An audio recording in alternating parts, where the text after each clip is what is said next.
जिस डिवाइस से अभी आप इस वीडियो को देख रहे हो, जिस दिन आपने इसको परचेज किया था और आज के डेट में इसका वैल्यू सेम नहीं है, यही fall in value of fixed asset को अपने बोलते हैं डेप्रिसिएशन। आज के इस final accounts video concept series 4 में अपने लोग ये डिस्कस करेंगे कि डेप्रिसिएशन क्या होता है। वेरी ब्रीफली, डेप्रिसिएशन का हम लोग अकाउंटिंग कैसे करते हैं, किस तरीके से हम लोग डेप्रिसिएशन को फाइनल अकाउंट्स में एडजस्ट करते हैं, इनकॉर्पोरेट करते हैं, एंड यस, दो स्पेशल इफेक्ट भी डिस्कस करेंगे। आप लोगों को क्या करना है, आप लोगों को वीडियो पूरा एंड तक देखना है, एंड यस, कुछ भी सीखने मिले, कुछ भी वैल्यू एडिशन हो तो like, share, comment and subscribe. अपने लोग स्टार्ट करते हैं। सबसे पहले अपने लोग डिस्कस करते हैं डेप्रिसिएशन के बारे में। देखिए, डेप्रिसिएशन मतलब आपके फिक्स्ड एसेट के वैल्यू में रिडक्शन होना, फॉल होना। अब देखिए, फिक्स्ड एसेट क्या होता है। फिक्स्ड एसेट वो एसेट है जिसको एक एंटरप्राइज, जिसको एक ऑर्गेनाइजेशन यूज करके पैसा कमाना चाहता है। वो एंटरप्राइज उसको सेल करके, बेच के, डिस्पोज करके पैसा नहीं कमाना चाहते।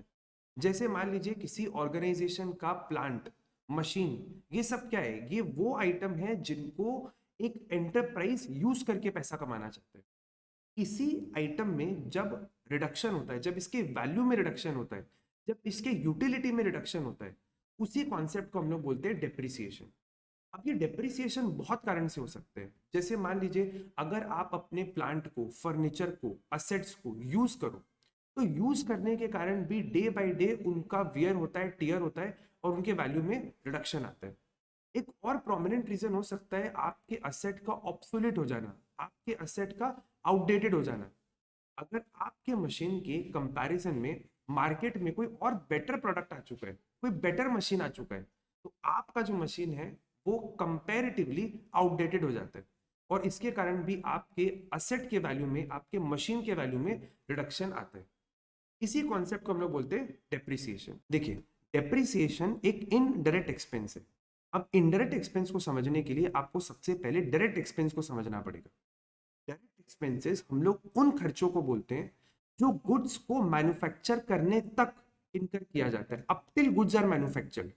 जैसे मान लीजिए रॉ मटेरियल को लाने का खर्चा, रॉ मटेरियल पे लगा हुआ खर्चा, फिर आपने जो अपने लेबर को पेमेंट किया, जो आपके गुड्स को मैन्युफैक्चर कर रहे हैं, उनको जो आपने वेजेस पेमेंट किया, आपके फैक्ट्री में जहाँ पे गुड्स मैन्युफैक्चर हो रहे हैं उसमें लगने वाले पावर का खर्चा, इन सारे को हम लोग बोलते हैं डायरेक्ट एक्सपेंसेस।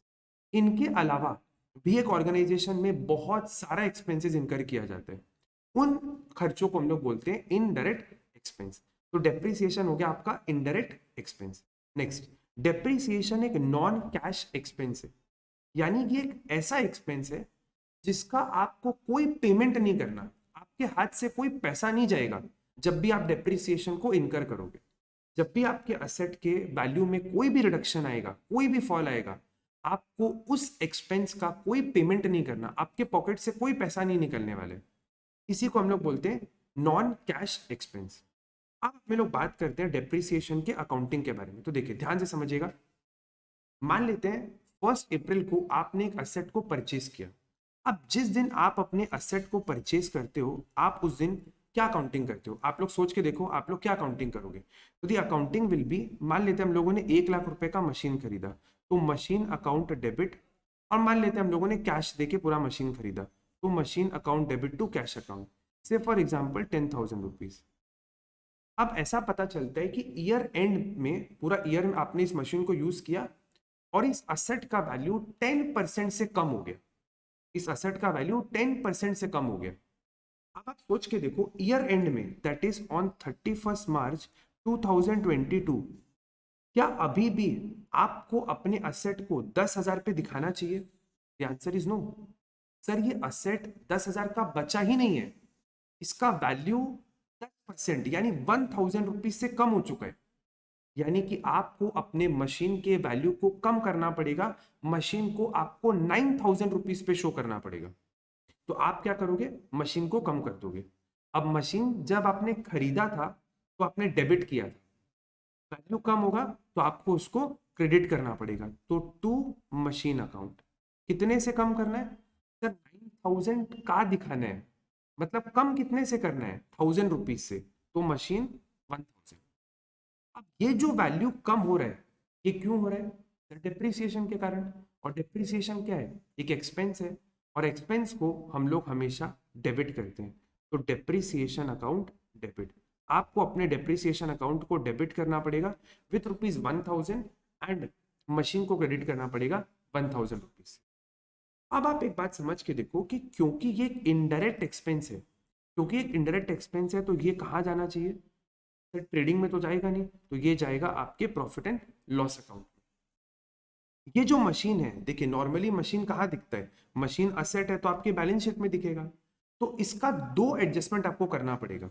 एक, आपको इसको अपने प्रॉफिट एंड लॉस अकाउंट में एज एन एक्सपेंस रिकॉर्ड करना पड़ेगा, और अपने बैलेंस शीट में आपको अपने असेट के वैल्यू को कम करना पड़ेगा। तो देखिए, जिस दिन आपने अपने मशीन को परचेज किया था उस दिन पक्का आपने उसका जर्नल एंट्री किया होगा कि नहीं? आपने उसको लेजर में डाला होगा, आपने ट्रायल बैलेंस भी बनाया होगा, और आपके ट्रायल बैलेंस में मशीन दिख रहा होगा एट ₹10,000। अब आपको क्या करना है, अपने ट्रायल बैलेंस से उस अमाउंट को निकाल कर आपके बैलेंस शीट में डालना है। तो आप क्या लिखोगे? क्योंकि मशीन असेट है तो बैलेंस शीट में चला जाएगा एट ₹10,000। अब जैसा आपने डिस्कस किए थे that depreciation is a non cash expense, तो क्योंकि ये एक्सपेंस है आपको इसको अपने प्रॉफिट एंड लॉस अकाउंट में भी दिखाना पड़ेगा। तो आपके पीएल के डेबिट में चला जाएगा डेप्रिसिएशन एट ₹1000। डेप्रिसिएशन हो गया आपका ₹1000 का, और यही अमाउंट आपके असेट के वैल्यू को कम भी कर रहे हैं। तो आपको अपने मशीन से लेस करना पड़ेगा, लेस डेप्रिसिएशन ₹1000, और ये वैल्यू कम होकर आपका दिख जाएगा ₹9000। तो ये हुआ बेसिकली फाइनल अकाउंट्स में डेप्रिसिएशन का एडजस्टमेंट। आई होप आप लोगों को यहाँ तक क्लियर है। कोई डाउट अभी भी है तो प्लीज कमेंट में अपने डाउट को जरूर लिखिए, एंड डिस्क्रिप्शन में हम टेलीग्राम का एक ग्रुप लिंक दे रहे हैं, आप उसमें ऐड करके अपने आप को अपने डाउट्स को आप क्लैरिफाई भी करवा सकते हैं। अब अपने लोग ना दो स्पेशल इफेक्ट को देखते हैं, बहुत इंटरेस्टिंग है, प्लीज ध्यान से देखिएगा आप लोग। देखिए, हमारा फाइनेंशियल ईयर है 2021-22। हम लोगों के पास ईयर एंड पे 10 लाख रुपीस का एक प्लांट है, एक फिक्स एसेट है, मशीन है 10 लाख रुपीस का। और ये फिगर कहाँ पे सर? ये आपके ट्रायल बैलेंस में दिख रहे हैं। ट्रायल बैलेंस में है तो ध्यान रखिए, जर्नल हो चुका है, लेजर हो चुका है, तभी ट्रायल बैलेंस में आया है। अच्छा, अब आपको ना ईयर एंड पे एक एडिशनल इंफॉर्मेशन दिया हुआ है। क्या दिया हुआ है कि इस साल आपने 2,50,000 का एक मशीन खरीदा था, अपने 2.5 लाख रुपए का एक मशीन खरीदा, एक प्लांट खरीदा था। कब खरीदा सर? 1 सितंबर 2021 को खरीदा, 1 सितंबर को परचेज किया। डेप्रिसिएशन का रेट 10% है। आपको इस एडिशनल इंफॉर्मेशन को अपने फाइनल अकाउंट्स में इनकॉर्पोरेट करना है। तो देखिए, सबसे पहला 10 लाख रुपीस का प्लांट आपके ट्रायल में दिख रहे हैं, तो आपको सबसे पहले क्या करना पड़ेगा? आपको सबसे पहले इस 10 लाख रुपीस को अपने बैलेंस शीट में लेकर आना पड़ेगा। तो प्लांट ₹10 लाख, ये काम हम लोग कर दिए, ट्रायल से बैलेंस शीट में लेकर आ गए। अब सोचते हैं इस एडजस्टमेंट के बारे में। देखिए, ईयर एंड पे आपके पास 10 लाख रुपीस का प्लांट है। अब आप सोच के देखो, ईयर के स्टार्टिंग में आपके पास कितने का प्लांट होगा? देखिए, ड्यूरिंग द ईयर 1 सितंबर 2021 को आपने 2.5 लाख रुपीस का प्लांट खरीदा है, करेक्ट? मतलब आप सोच के देखो, आपके पास ईयर के स्टार्टिंग में शायद 7.5 लाख का ही एसेट होगा। 7.5 लाख प्लस 2 लाख, तो टोटल आपके ईयर एंड में बच गया 10 लाख का मशीन। आई होप ये आप लोग को क्लियर हो रहा है। 10 लाख से 2.5 लाख को माइनस किया तो आपके पास पक्का पक्का ईयर के स्टार्टिंग में 7.5 लाख रुपए का एसेट होगा डेफिनेटली। यहाँ तक क्लियर है? अब आप एक चीज सोच के देखो, ये जो 7.5 लाख का एसेट है, आपने इस एसेट को तो पूरे साल ही यूज किया है, पूरे साल आपने इसको यूज किया है। अगर आपने पूरे साल इसको यूज किया है तो आपको नहीं लगता है कि आपको इस मशीन पे फुल ईयर का डेप्रिसिएशन चार्ज करना चाहिए? सर एब्सोल्युटली करेक्ट सर, पूरे साल का, पूरे 12 मंथ्स का डेप्रिसिएशन चार्ज करना चाहिए, इसमें कोई डाउट ही नहीं है। अच्छा, अब बात करते हैं कि जो असेट को आपने सितंबर में परचेज किया था, 1 सितंबर को आपने परचेज किया, तो सितंबर, अक्टूबर, नवंबर, दिसंबर, जनवरी, फरवरी, मार्च, 7 मंथ्स हो रहे हैं। सितंबर से जनरली अपने को 6 मंथ्स फील होता है, बट ये 1 सितंबर है, तो ध्यान रखिएगा इन सब चीजों का। अच्छा, तो यहाँ पे जब आप डेप्रिसिएशन कैलकुलेट करेगा तो this will be for only 7 months, क्योंकि सर आपने इस असेट को केवल 7 मंथ्स के लिए यूज किया। तो सर डेप्रिसिएशन भी 7 मंथ्स का आएगा, कोई प्रॉब्लम ही नहीं है इस बारे में। ठीक है, अब हम लोग क्या करते हैं, इसका एक बार फाइनल अकाउंट्स में इसको प्लॉट करके देखते हैं, या एक बार कैलकुलेशन कर लेते हैं कि इस 7.5 लाख पे कितना डेप्रिसिएशन आएगा। तो देखिए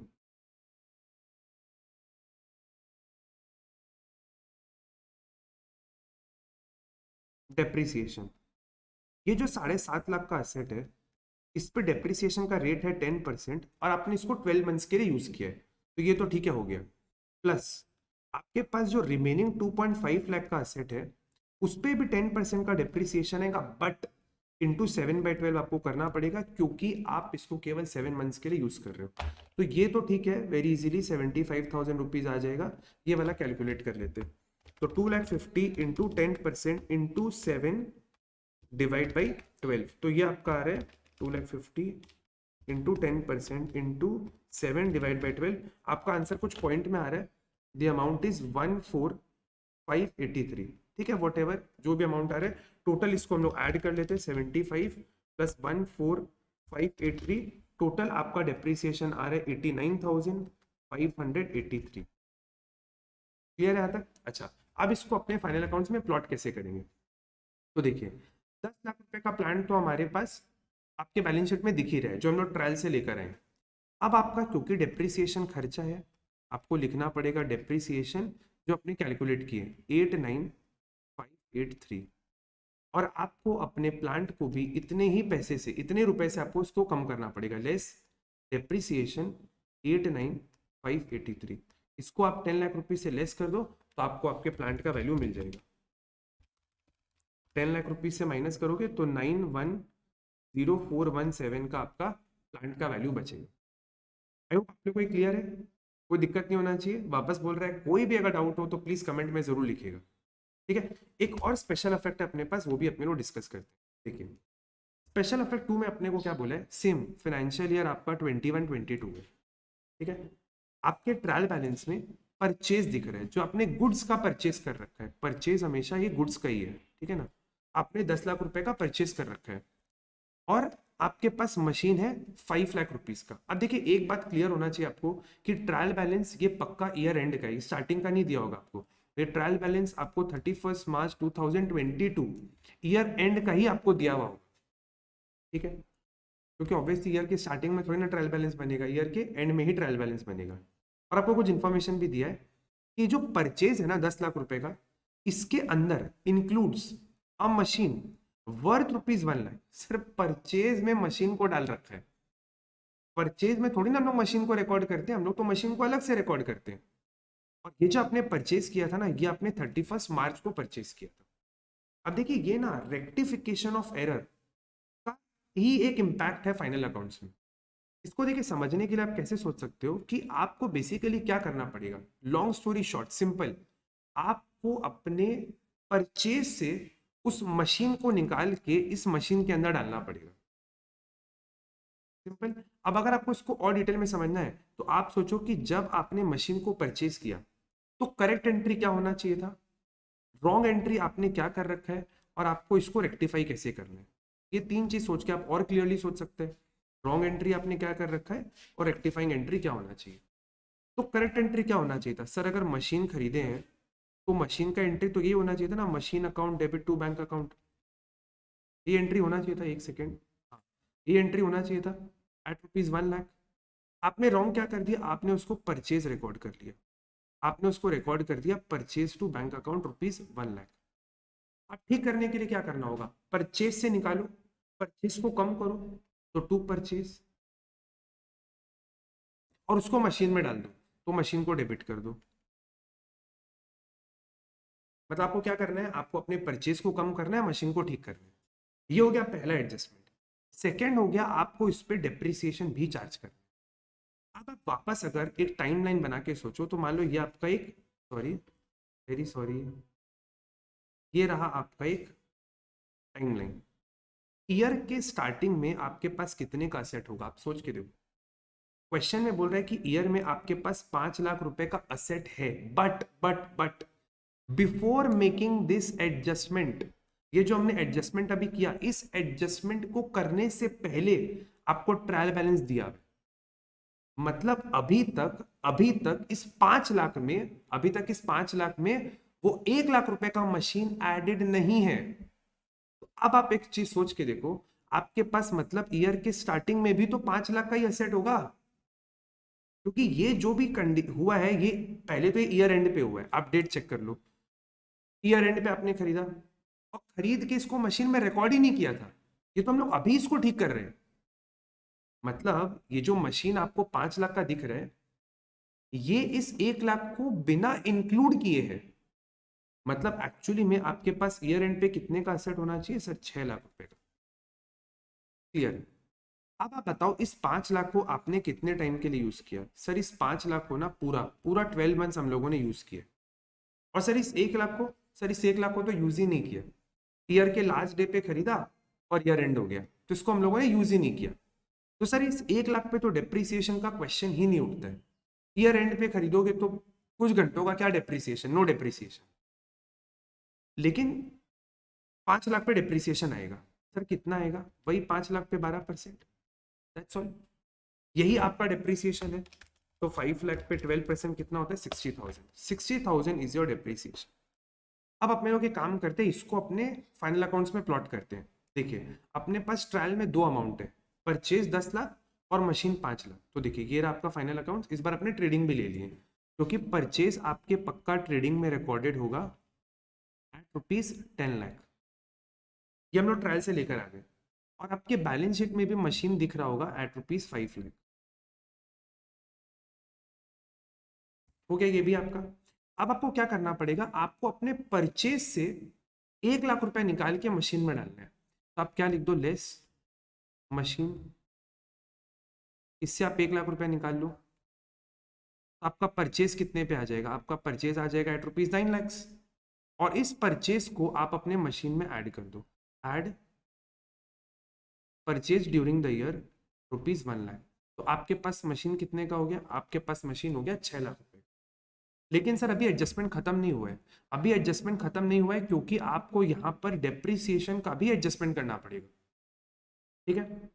अब आप देखो डेप्रिसिएशन का क्या हम लोग एडजस्टमेंट करेंगे। अभी देखे थे अपने लोग, इसमें से हम लोग लेस कर देंगे, लेस डेप्रिसिएशन ₹60,000।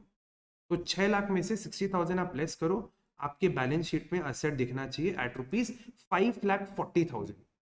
एंड ये 60,000 रुपीज को क्योंकि आपका खर्चा है, तो आपको इसको अपने प्रॉफिट एंड लॉस अकाउंट में भी डालना पड़ेगा। डेप्रीसिएशन ₹60,000। तो आई होप आप लोग को पूरा डेप्रिसिएशन समझ में आ गया होगा। इसमें और भी कुछ स्पेशल इफेक्ट्स है जिसको अपने लोग जब फुल फ्लेजेड क्वेश्चंस करेंगे तो अपने लोग उसको डिस्कस करेंगे। उसके लिए आप लोग को कनेक्टेड रहना पड़ेगा, सब्सक्राइब करके रखना पड़ेगा, ताकि जब भी हम उन वीडियोस को अपलोड करें तो आपको नोटिफिकेशन जरूर मिले। Till then thank you so much, take care, bye bye, ध्यान रखो आप लोग अपना। मिलते हैं हम लोग अगले कॉन्सेप्ट वीडियो में। Bye bye.